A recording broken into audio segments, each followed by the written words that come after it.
ते आता मी बारामती मेडिकल कॉलेजला आलेलो आहे. माझा PA अजित जो माझ्याबरोबर जिल्हा परिषदपासून आहे, त्याच्या परिवारामध्ये त्याची 15 वर्षाची मुलगी, तिचा मृत्यू काल झाला, आज सकाळी झाला. खरं तर पोलीस आपल्याला नंतर सांगतीलच कशामुळे झाला, काय घडलं, कसं घडलं हे तपासानंतर आपल्याला त्या ठिकाणी कळेल. पण अजित आणि त्याच्या परिवारावर दुःखाचा खूप मोठा डोंगर कोसळलेला आहे आणि आपल्या पोटची मुलगी जर काही कारणांमुळे तिचा मृत्यू होत असेल, ते सुद्धा एवढ्या कमी वयामध्ये, कुठल्याही वडिलांसाठी ही गोष्ट समजून घेण्याच्या पलीकडे असते.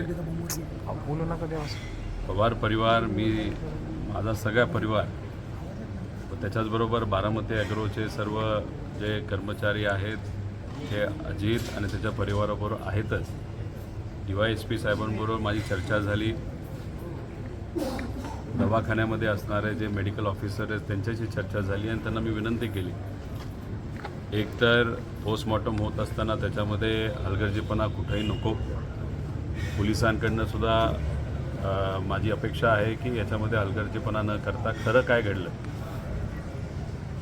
काय कारणं आहेत, कशामुळे तिचा मृत्यू झाला, हे कुठं ना कुठंतरी त्या ठिकाणी आपल्याला बघावं लागेल.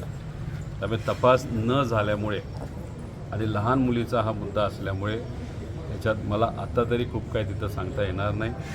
पण पुढच्या काही तासांमध्ये आपल्याला कळेल की खरंच काय घडलं, काय कारणं आहे.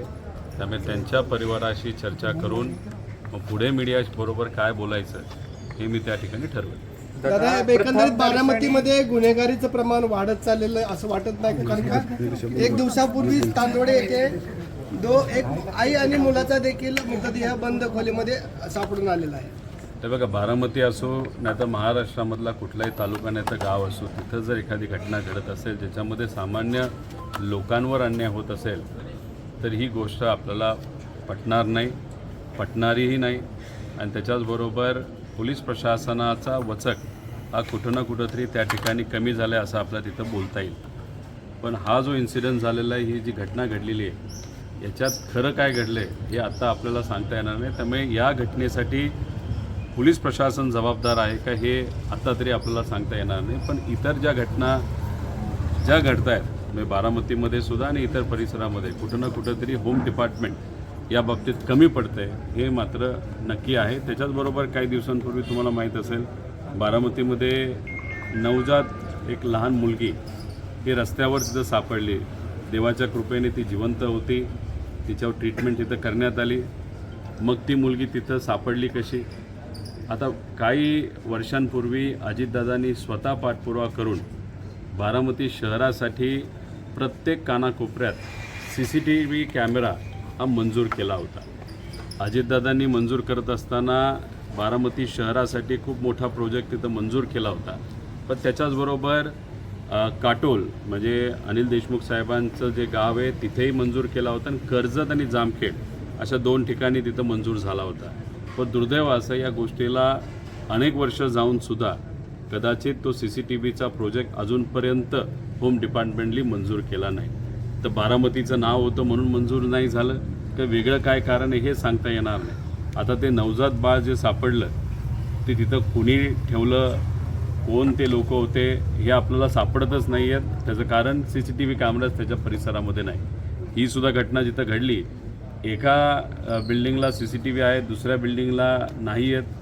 पण आसपासच्या परिसरामध्ये CCTVचा अभाव असल्यामुळे या इन्व्हेस्टिगेशनला थोडा वेळ लागू शकतो.